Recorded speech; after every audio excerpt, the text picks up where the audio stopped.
शाहजहां को ताजमहल सफेद ही क्यों बनवाना पड़ा, और आज आप एक ऐसे घर को देखने वाले हैं जिसे किसी और चीज से नहीं बल्कि आईफोन्स का इस्तेमाल करते हुए ही बनाया गया है। और क्या कभी आपने सोचा है कि आखिर अब नॉर्थ कोरिया का कोई भी नागरिक हंस क्यों नहीं सकता? मिलेगा सबका जवाब। चलिए शुरू करते हैं आज के रैंडम फैक्ट के अध्याय को। Fact number 20। दोस्तों, जब भी हमें एक जगह से दूसरी जगह तक की लंबी ट्रैवल करनी होती है तो हमें थकान महसूस होती है, लेकिन क्या आपको पता है कि अगर आप यही काम बर्लिन में करते हैं तो आपको कभी भी थकान महसूस हो ही नहीं सकती। असल में दोस्तों बहुत ही कम लोगों को ये मालूम होगा, लेकिन बर्लिन की ऑलमोस्ट सभी सबवेज में कुछ ऐसी ईटेबल टिकट्स को भी दिया जाता है जिसको कि ट्रेवल के बाद आप कुछ इस तरीके से खा भी सकते हैं। उससे भी ज्यादा अमेजिंग बात यह है दोस्तों कि इन टिकट्स को कुछ ऐसे नेचुरल केमिकल्स का इस्तेमाल करते हुए बनाया जाता है कि जैसे ही कोई भी इंसान इन्हें कंज्यूम करता है उसका दिमाग और शरीर पूरे ही तरीके से शांत और रिलैक्स हो जाता है। और यही वो कारण है जिसके चलते हुए बर्लिन में लंबी से लंबी ट्रैवल करने के बाद भी कोई भी पैसेंजर कभी थकता ही नहीं है। मतलब अब क्या ही कहने इस कॉन्सेप्ट के। Fact number 19। क्या आपको पता है कि इस दुनिया में टूनिकेट नाम के ऐसे रेयर अंडर वाटर सी एनिमल्स भी मौजूद हैं जो कि जब झुंड में एक जगह से दूसरी जगह ट्रेवल करते हैं तो वो सी वेव्स को कुछ इस तरीके से कन्वर्ट कर देते हैं कि उन्हें देख ऐसा लगता है कि मानो ये कोई सी एनिमल नहीं बल्कि एक सी ड्रैगन एक जगह से दूसरी जगह ट्रेवल कर रहा हो। लेकिन बस प्रॉब्लम इतनी सी है दोस्तों कि इनके इस अमेजिंग से कारनामे को रिकॉर्ड कर पाना काफी ज्यादा मुश्किल होता है। तो जो चीज मुश्किल होती है उसी को तो आसान बनाते हैं हम। दोस्तों वेब की स्क्रीन पर आपको उन्हीं टूनिकेट्स के द्वारा एक जगह से दूसरी जगह ट्रेवल करते हुए उन्हीं अमेजिंग सी वेव्स को एक ड्रैगन की शेप में बनाता हुआ दिखाया जा रहा है। और इसे देख आप ये कह सकते हैं कि आज आपने कुछ बेहद ही रेयर तो जरूर देखा है। Fact number 18।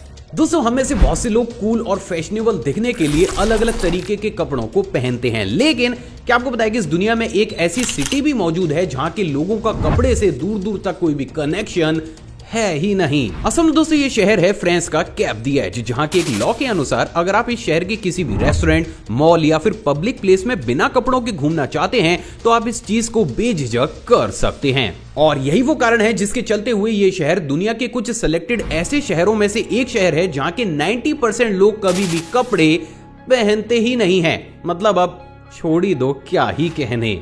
Fact number 17। क्या आपको पता है कि अभी हाल ही में अमेरिकन स्पेस एजेंसी नासा के द्वारा एक इतिहास को रच दिया गया है। असल में दोस्तों नासा की एक spacecraft the Parker solar probe ने सबसे पहली बार सन की अपर एटमॉस्फेरिक लेयर को टच किया है, जिसका की टेम्परेचर 9,99,726 डिग्री सेल्सियस के आसपास रहता है। और इसीलिए इस कारनामे को नेक्स्ट टू इम्पॉसिबल माना जा रहा है। तो अगर ये चीज इतनी ज्यादा ऑसम है तो इसकी एक एक्सक्लूसिव वीडियो क्लिप दिखाने की जिम्मेदारी तो इस चैनल की बनती ही है। दोस्तों वेब की स्क्रीन पर आपको उसी ऐतिहासिक कारनामे की एक बेहद ही एक्सक्लूसिव वीडियो दिख रही है, जिसे देख आप ये कह सकते हैं कि आज आपने कुछ बेहद ही दिलचस्प तो जरूर देखा है। तो माय इंडिया आर्मी इन्हीं तरीके के और ज्यादा अमेजिंग फैक्ट्स देखने के लिए आप इस चैनल को सब्सक्राइब कर उस बेल आइकन को प्रेस कर सकते हैं। Fact number 16। क्या आपको पता है कि इस दुनिया में स्कूटर्स के इन्वेंशन से पहले ही यूके में कुछ इस तरीके के पेडल मिनी स्कूटर्स को बनाकर तैयार किया गया था, जिनको कि एक जगह से दूसरी जगह चलाने के लिए कुछ इस तरीके से पैरों से पुश किया जाता था। अमेजिंग बात ये थी दोस्तों कि ये पेडल स्कूटर उस टाइम पीरियड के दौरान बहुत बड़े स्केल में यूके में फेमस भी हुए थे। बट अनफॉर्चुनेटली जैसे ही मोटराइज्ड स्कूटर्स को मार्केट में लाया गया, इस अमेजिंग सी टेक्नोलॉजी को ठंडे बस्ते में डालना पड़ा। सच में रेयर। Fact number 15। दोस्तों सीरीज में मैंने आपको दुनिया भर की महंगी से महंगी चीजें तो दिखाई ही हैं, लेकिन इससे उलट क्या आपको पता है कि इस पूरी दुनिया का सबसे महंगा अंडरवियर कौन सा है? एंड मोस्ट इंपॉर्टेंट, क्या आपने उसे देखा है? दोस्तों वेब की स्क्रीन पर आपको जो अंडरवियर दिख रहा है उसे स्पार्टन के नाम से जाना जाता है और ये अभी तक का सबसे महंगा बनाया गया अंडरवियर है, जिसकी कीमत इंडियन करेंसी के हिसाब से लगभग 31,000 रुपए के आसपास है। असल में दोस्तों इसको बनाने वाली कंपनी का यह दावा है कि ये अंडरवियर 99% रेडिएशन को कभी भी ह्यूमन स्किन तक पहुंचने ही नहीं देता, जिसके चलते हुए इस अंडरवियर की कीमत को इतना ज्यादा हाई रखा गया है। तो अब कौन कौन इस अंडरवियर को ट्राई करने वाला है कमेंट करके जरूर बताइएगा। Fact number 14। क्या आपको पता है कि एक ह्यूमन ब्रेन की एक बेहद ही यूनिक टेंडेंसी होती है जिसको कि न्यूरोप्लास्टिसिटी के नाम से जाना जाता है, और इस टेंडेंसी के तहत हमारा ब्रेन इंजर्ड होने के बाद 90% केसेस में खुद को ही हील कर लेता है। लेकिन सवाल तो ये है कि क्या कभी आपने एक ह्यूमन ब्रेन को खुद को हील करते हुए देखा है? नहीं तो माय इंडिया आर्मी तैयार हो जाइए कुछ बेहद ही दिलचस्प देखने के लिए। दोस्तों अभी आपकी स्क्रीन पर आपको एक ह्यूमन ब्रेन के द्वारा अपनी डैमेज हुई ब्लड वेसल्स को दोबारा से रिपेयर कर कनेक्ट करता हुआ दिखाया जा रहा है। और इस वीडियो क्लिप को देखने के बाद आप ये कह सकते हैं कि आज आपने थ्योरी से ऊपर उठ हकीकत में कुछ बेहद ही इंटरेस्टिंग तो जरूर देखा है। Fact number 13। दोस्तों अगर मैं आपसे पूछूं कि एक टायर की शेप क्या होती है तो आप में से ऑलमोस्ट लोग बोलेंगे गोल। लेकिन क्या हो कि अगर मैं आपसे कहूं कि भविष्य में आने वाले टायर्स हमें गोल शेप की बजाय अलग अलग शेप्स के भी देखने को मिल सकते हैं, तो क्या आप मेरी बात पर विश्वास करेंगे? असल में दोस्तों साल 2018 में यूएसए की ग्राउंड एक्स व्हीकल टेक्नोलॉजीज के द्वारा यूएसए आर्मी के लिए कुछ इस तरीके के ऑटो शेप चेंजर व्हील्स को बनाकर तैयार किया गया था, जो कि अपने आप ही रोड सिचुएशंस के अकॉर्डिंग कुछ इस तरीके से अपनी शेप को चेंज करके उस व्हीकल को मैक्सिमम स्पीड, स्टेबिलिटी और परफॉर्मेंस प्रोवाइड कराते थे। अमेजिंग बात यह दोस्तों कि अब ये कंपनी इस टेक्नोलॉजी को आर्मी से बाहर निकाल आम लोगों के लिए भी ला रही है। तो ये कहना कि फ्यूचर में हमारी कार के अंदर भी कुछ इस तरीके के टायर्स हमें देखने को मिलेंगे, ये काफी हद तक सही ही होगा। Fact number 12।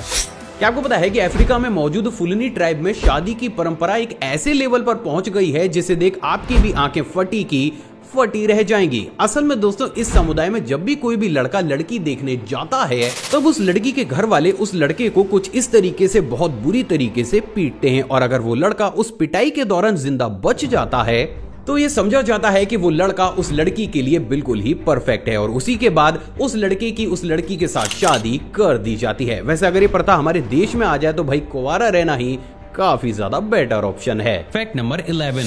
दोस्तों हम सभी ने बचपन में इस गेम को तो जरूर खेला होता है जहां पर हम दूसरे लोगों को ये चैलेंज देते हैं कि वो बिना अपनी पलकों को झपकाए किसी भी ऑब्जेक्ट को काफी लंबे समय तक देखते रहें। एंड अगर आपने भी इस गेम को खेला है तो बिलीव मी, फिलीपींस के पाउलो बेलेस्ट्रॉस आज आपके आइडियल बन जाएंगे। असल में दोस्तों पाउलो के नाम बिना अपनी पलकों को झपकाए काफी लंबे समय तक किसी एक ऑब्जेक्ट को देखने का वर्ल्ड रिकॉर्ड हासिल है, जिसमें इन्होंने 1 घंटा 17 मिनट और 3 सेकंड तक बिना अपनी पलकों को झपकाए एक ऑब्जेक्ट को देखा था। एंड गेस व्हाट, आज तक भी इनके इस वर्ल्ड रिकॉर्ड को कोई भी ब्रेक नहीं कर पाया है, विच इज क्वाइट इनक्रेडिबल।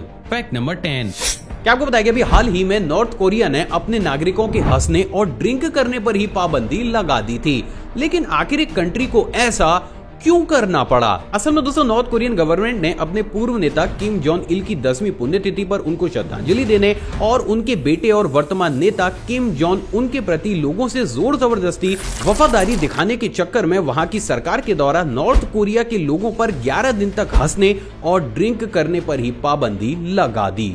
और ये चीज अपने आप में काफी ज्यादा अजीब थी, जहां पर एक देश के नागरिकों को जोर जबरदस्ती हंसने से ही रोक दिया गया था। मतलब वैसे ही इस इंसान के चक्कर में नॉर्थ कोरिया में मनुष्यत फैली रहती है, लेकिन अब तो ये इस चीज को एक्सट्रीम लेवल पर ले गए हैं। Fact number 9। क्या आपको पता है कि अभी हाल ही में पुडुचेरी की एक बेकरी के द्वारा भारत में सबसे पहली बार महाकवि सुब्रमण्य भारती जी को श्रद्धांजलि देने के लिए उनकी 6.6 फीट लंबी और 488 किलोग्राम वजनी चॉकलेट की प्रतिमा बनाकर तैयार की गई है। अमेजिंग बात यह दोस्तों कि इस प्रतिमा को बनाने में इस बेकरी को 104 घंटों का समय लगा है, और इसी के साथ ये सुब्रमण्य जी की भारत में मौजूद अभी तक की सबसे बड़ी चॉकलेट प्रतिमा बन गई है। सच में शानदार। Fact number 8। आपको पता है कि इजराइल इस पूरी दुनिया का सबसे पहला ऐसा देश बन चुका है जिसने अपने ऑलमोस्ट सभी पब्लिक प्लेसेस में कुछ इस तरीके की अजीब सी वॉल्स को इंस्टॉल किया है, लेकिन आखिर ये बोला क्या है? असल में दोस्तों इन वॉल्स को मेमोराइजिंग वॉल्स के नाम से जाना जाता है, और इन्हें कुछ इस तरीके से डेवलप किया जाता है कि हवा के थ्रू रोटेट करके अपनी शेप को चेंज करते हुए बहुत बड़े अमाउंट में इलेक्ट्रिसिटी को प्रोड्यूस करती हैं, जिसका की इस्तेमाल उसी पब्लिक प्लेस को रात में रोशन करने के लिए किया जाता है। और ये वास्तव में परफेक्ट एग्जांपल है एक्सट्रीम लेवल की क्रिएटिविटी का। Fact number 7। दोस्तों आपने हमारे देश के द्वारा बनाई गई काफी महंगी महंगी चीजें या फिर मॉन्यूमेंट्स तो जरूर देखे होंगे, लेकिन अगर मैं आपसे पूछूं कि भारत के इतिहास का अभी तक का सबसे महंगा प्रोजेक्ट कौन सा है, तो क्या उसका बिल्कुल सटीक आंसर आपके पास मौजूद होगा? असल में दोस्तों बहुत ही कम लोगों को यह मालूम होगा, लेकिन भारत अभी तक के इतिहास के सबसे महंगे प्रोजेक्ट पर काम कर रहा है, और वो है खुद का इंटरनेशनल स्पेस स्टेशन बनाना, जिसको कि इसरो के द्वारा साल 2030 के आसपास स्पेस में लॉन्च किया जाएगा। और दोस्तों बात अगर इसकी कीमत की जाए तो ये लगभग 80,000 करोड़ रुपए के आसपास खर्च करने के बाद बनेगा, और यही वो कारण है जिसके चलते हुए ये प्रोजेक्ट इंडिया के इतिहास का अभी तक का सबसे महंगा और बड़ा प्रोजेक्ट माना जा रहा है। तो माय इंडिया आर्मी, इस अमेजिंग फैक्ट पर इस वीडियो पर एक लाइक तो बनता ही है। Fact number 6। दोस्तों, जहां इस दुनिया के बहुत से देश पॉपुलेशन को कंट्रोल करने के लिए लोगों को जागरूक कर रहे हैं, तो वही क्या आपको पता है कि इस दुनिया में एक ऐसा देश भी मौजूद है जहां पर अगर आपके घर में कोई भी बच्चा पैदा होता है तो वहां की गवर्नमेंट आपको 2 लाख रुपए इनाम के तर्ज पर देती है। लेकिन आखिर ऐसा क्यों? असल में दोस्तों बहुत ही कम लोगों को ये मालूम होगा, लेकिन ग्रीस की पॉपुलेशन बहुत तेजी के साथ कम होती हुई चली जा रही है और अगर ऐसा ही चलता रहा तो आगे आने वाले 10 सालों में यहाँ की पॉपुलेशन मात्र 30 लाख ही रह जाएगी, जिससे उभरने और अपने देश को वापस ट्रैक पर लाने के लिए ग्रीस गवर्नमेंट साल 2020 के बाद पैदा हुए हर एक बच्चे के पेरेंट्स को इनाम के तर्ज पर 2 लाख रुपए दे रही है। मतलब अलग ही लेवल का लॉजिक है ये तो। Fact number 5। क्या आपको पता है कि पिछले काफी लंबे समय से बहुत से पायलट्स के द्वारा कंफर्म किया गया है कि उन्होंने पैसिफिक ओशियन के ऊपर काफी अजीब सी लाइट्स को देखा है और इसकी एक एक्सक्लूसिव वीडियो को अभी हाल ही में एक पायलट के द्वारा रिकॉर्ड भी किया गया है। दोस्तों, आपकी स्क्रीन पर आपको जो वीडियो दिख रही है उसे 39,000 फीट की ऊंचाई से पैसिफिक ओशियन के ऊपर शूट किया गया है और इस वीडियो क्लिप में आप भी उन अजीब सी लाइट्स को ट्रेवल करते हुए देख सकते हैं। अमेजिंग बात यह है दोस्तों कि आज तक भी कोई भी एक्सपर्ट ये पता नहीं लगा पाया है कि आखिर ये भला क्या है। वैसे आपको क्या लगता है ये क्या हो सकता है? आप अपनी राय कमेंट सेक्शन में जरूर दीजिएगा। Fact number 4। जैसे कि हम सभी जानते हैं कि हर देश के बड़े बड़े यूट्यूबर्स पर मंथ लाखों रुपए अर्न करते हैं, लेकिन क्या कभी आपने सोचा है कि आखिर साल 2020 में सबसे ज्यादा कमाई करने वाला यूट्यूबर कौन सा था? एंड मोस्ट इंपॉर्टेंट, क्या आपको उसकी कमाई के बारे में पता है? असल में दोस्तों आप ये जानकर हैरान हो जाएंगे, लेकिन साल 2020 में सबसे ज्यादा कमाई करने वाले यूट्यूबर 10 वर्षीय रेयान काजी हैं, जिन्होंने कि सिर्फ 1 साल के अंदर ही 217 करोड़ रुपए कमाए थे और ये चीज अपने आप में एक रिकॉर्ड है। Fact number 3। दूसरे वाला फैक्ट करंट अफेयर की तर्ज पर है। क्या आपको पता है कि अभी हाल ही में दुबई गवर्नमेंट 100% पेपरलेस होने वाली दुनिया की सबसे पहली गवर्नमेंट बन गई है। अमेजिंग बात यह है दोस्तों कि अब दुबई गवर्नमेंट के सभी इंटरनल और एक्सटर्नल लेन देन और प्रक्रियाएं 100% डिजिटल रूप में की जाएंगी, जो चीज वास्तव में काफी ज्यादा इंप्रेसिव जरूर है। Fact number 2। दोस्तों, हम सभी अपने घरों की वॉल्स को अट्रैक्टिव दिखाने के लिए उन्हें अलग अलग चीजों से डेकोरेट या फिर पेंट कराते हैं, लेकिन क्या आपको पता है कि इस दुनिया में एक ऐसा घर भी मौजूद है जिसकी वॉल्स को किसी और चीज से नहीं बल्कि आईफोन्स का इस्तेमाल करते हुए ही बनाया गया है। मिलिए वियतनाम के गुयेन मिनियन हियन से, जिन्होंने की 2000 से भी ज्यादा पुराने और खराब हो चुके आईफोन्स को खरीदकर अपने घर की मेन एंट्रेंस वाली वॉल पर ही कुछ इस तरीके से लगवा डाला। अमेजिंग बात यह है दोस्तों कि गुयेन को ऐसा करने के बाद रातों रात ही वियतनाम में काफी बड़े स्केल पर पॉपुलैरिटी भी मिल गई और ये चीज वास्तव में काफी ज्यादा अजीब है, जहां पर एक शख्स ने अपने घर को कुछ अलग दिखाने के लिए ही कुछ इस तरीके के अजीब से कारनामे को ही करवा डाला। Fact number 1। शाहजहां को ताजमहल सफेद ही क्यों बनवाना पड़ा? असल में दोस्तों बात अगर प्रेजेंट डेट की जाए तो प्रेजेंट डेट में भारत के अंदर 116 ऐसे मॉन्यूमेंट्स मौजूद हैं जो कि आर्कियोलॉजिकल सर्वे ऑफ इंडिया के अंडर आते हैं और बात अगर उन 116 मॉन्यूमेंट्स की जाए तो ताजमहल भारत का सबसे बड़ा ऐसा स्मारक या मॉन्यूमेंट है जिसको कि इतने बड़े स्केल पर सफेद संगमरमर का इस्तेमाल करते हुए बनाया गया है। जबकि बात अगर उस समय के दूसरे मॉन्यूमेंट्स की जाए तो उन्हें लाल और क्रीम कलर के स्टोन्स का इस्तेमाल करते हुए बनाया जाता था। तो फिर सवाल तो ये उठता है कि जब उस समय पूरी ही दुनिया लाल और क्रीम कलर के स्टोन्स के पीछे पड़ी हुई थी तो शाहजहां ने ताजमहल को सफेद संगमरमर का इस्तेमाल करते हुए क्यों बनाया?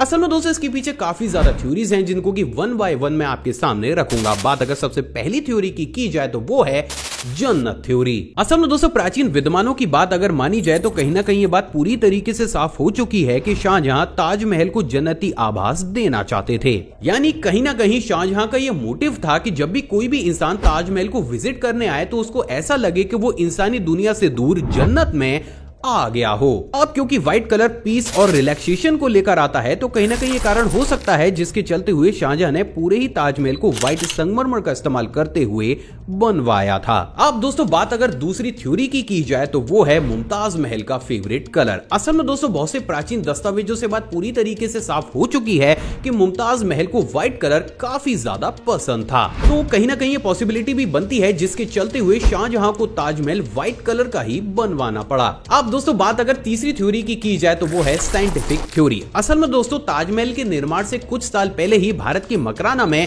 व्हाइट मार्बल की खोज की गई थी और ये बात पूरी तरीके से साफ है कि व्हाइट मार्बल उस समय का खोजा गया सबसे ज्यादा आधुनिक मार्बल था, क्योंकि उस समय के एयर पोल्यूशन के चलते हुए इस मार्बल पर किसी भी प्रकार की केमिकल रिएक्शंस नहीं होती थी। तो अब यहाँ पर सबसे बड़ी पॉसिबिलिटी ये भी जनरेट होती है कि क्योंकि ये मार्बल उस समय का सबसे ज्यादा आधुनिक मार्बल था, तो शाहजहां ने पैसे की चिंता ना करते हुए काफी ऊंचे दामों पर इसी मार्बल का यूज करते हुए अपने दिल की सबसे खास बिल्डिंग को व्हाइट मार्बल का यूज करते हुए ही बनवाया। तो फाइनली अब आप उन सभी थ्योरीज के बारे में भी जानते हैं जो हमें ये बताती हैं कि आखिर क्यों शाहजहां को ताजमहल सफेद कलर का ही बनवाना पड़ा। दोस्तों किसी ने खूबी कहा है कि पैरोगेन जितना ज्यादा बांटा जाए उतना ही कम है, तो इस वीडियो को दिल खोलकर लाइक शेयर और कमेंट जरूर कीजिएगा। आप चाहें तो मुझे इंस्टाग्राम पर भी फॉलो कर सकते हैं, वहां भी मैं शॉर्ट फैक्ट्स और बैक से मोमेंट्स को टाइम टू टाइम शेयर करता रहता हूं। साथ ही साथ अपनी नॉलेज को और ज्यादा बूस्ट करने के लिए आप इस प्लेलिस्ट को भी चेकआउट कर सकते हैं।